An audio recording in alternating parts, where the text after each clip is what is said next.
Welcome to മേഡാസ് world.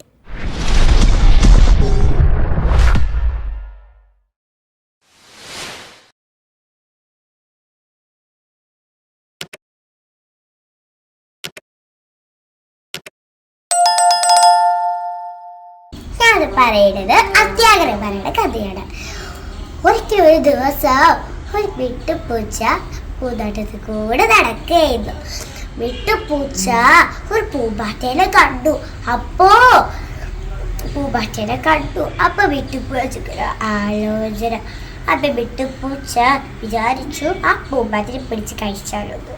അപ്പൊ വിട്ടുപൂച്ച കഴിക്കാൻ ചെന്നപ്പോഴേ ആ പൂമ്പാറ്റ പറന്നു പോയി.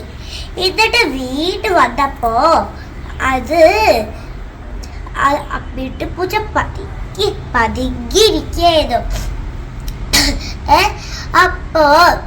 അപ്പൊ വിട്ടുപൂച്ച ആ പൂമ്പാറ്റ പറയാണ്, നീ എന്നെ പിടിക്കാൻ വന്നതാണല്ലേ. അപ്പൊ വിട്ടുപൂച്ച പറയാ, ഞാൻ പിടിക്കാനൊന്നും വന്നതല്ല, നീ എന്താ ചെയ്യണം നോക്കാനാ ഞാൻ ഇങ്ങനെ നോക്കണത്.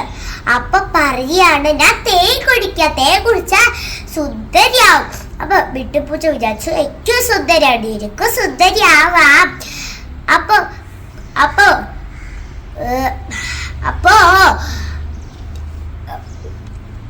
കിട്ടുപൂച്ചേനെ കൂട്ടിക്കൊണ്ടിട്ട് ഒരു പൂന്താട്ടത്തേക്ക് എത്തി. അപ്പോ ആ തേനീച്ചകൾ നിറച്ചിട്ട് പൂക്കളുടെ അവിടെ.